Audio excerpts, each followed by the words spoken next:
ဒေတာခေါ်ငါးဥသည်စူသည်ရှမ်းစီသည်နှင်းစတော်ဘယ်ရီသည်စသဖြင့်အမျိုးမျိုးခေါ်ကြတဲ့ဒီရွှေဝါရောင်အသီးလေးတွေကိုမြန်မာနိုင်ငံရှမ်းပြည်နယ်တောင်ပိုင်းမြောက်ပိုင်း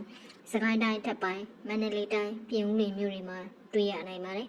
။သူ့ရဲ့အမျိုးရင်းကတရုတ်နီပေါအိန္ဒိယအင်ဒိုချိုင်းနာနဲ့ဖိလစ်ပိုင်နိုင်ငံတို့ကဖြစ်တယ်လို့ဝီကီပီဒီးယားမှာဖော်ပြထားပါတယ်။အပင်ရဲ့ပုံစံကချုံမိအမျိုးအစားဖြစ်ပြီးတော့စီးပင်နဲ့ဆင်တူပါတယ်။အရွက်နဲ့ရိုးရံမှာခြုံထက်တဲ့စူးလေးတွေပါလို့စူးသီးလို့ခေါ်ကြတာလည်းဖြစ်နိုင်ပါတယ်။ဒီစူးတွေကြောင့်မလို့အသီးခူးတဲ့အခါမှာအရန်ကျူဆိုင်ရပြီးခူးကြရပါတယ်။အသီးရဲ့ပုံစံကငါးဥလေးတွေနဲ့တူလို့လဲငါးဥသီးလို့လဲခေါ်ကြပါတယ်။အင်္ဂလိပ်လိုတော့ Himalaya raspberry ဒါမှမဟုတ် yellow raspberry လို့လည်းခေါ်ကြပါတယ်။အလေးကျပေါက်တဲ့ခြုံမိအမျိုးအစားဖြစ်ပြီးတော့ရှမ်းတောင်ဘက်မှာတော့ဂလောမြို့နယ်နဲ့ပင်တရမြို့နယ်တွေမှာအများဆုံးတွေ့ရပါတယ်။စူးသီးရဲ့အရာသာက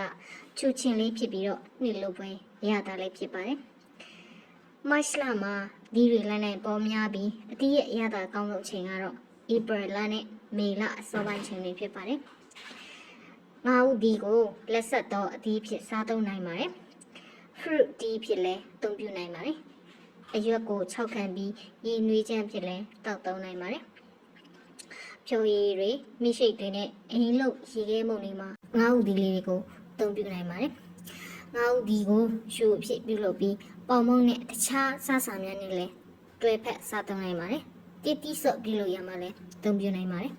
။ခုစုပီစာလက်ဆက်တဲ့ငါးဥဒီမှာဗိုက်တာမင် E ပိုတက်ဆီယမ်နဲ့ C အစွမ်းတက်တဲ့ဓာတ်တိုးဆန့်ကျင်ပစ္စည်းတွေ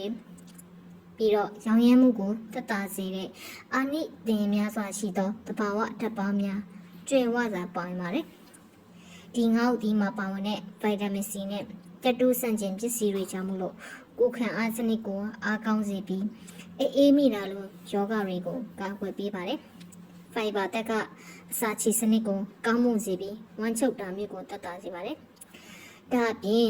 ဒီငါးဥဒီလေးတွေမှာကယ်လိုရီပါဝင်မှုနေတာကြောင့်မို့လို့ကိုယ်လေးချိန်ထိန်းကျင့်သူတွေအတွက်လည်းအထောက်အကူဖြစ်စေပါတယ်။ဗိုက်တာမင် E ကအသားရည်ကိုကြည်လင်စေပြီးတော့အိုမင်းရောင်မှုကိုနှိကွေ့စေတာကလည်းထူးခြားတဲ့အကျိုးကျေးဇူးတစ်ခုပါပဲ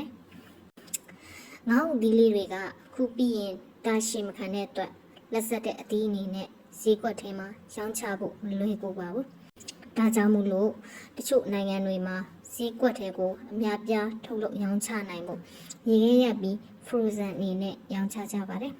။ကိတ်မုတ်ရေခဲမုတ်တွေမှာအေးခဲထားတဲ့ဒီအသီးတွေကိုစားဖို့ကြမှာပါ။နိုင်ငံခြားကနေတင်သွင်းလာရတဲ့ဒီအေးခဲငါးဥဒီလေးတွေကိုဈေးကြီးပေးပြီးဝယ်ရတာပါ။မြန်မာနိုင်ငံမှာတကူတကစိုက်စရာမလိုပဲအလွန်ပေါ်နေပါလျက်နဲ့နိုင်ငံခြားကနေတင်သွင်းနေရတာတွေကိုပဲဈေးကြီးပေးပြီးဝယ်သုံးနေရတာပါ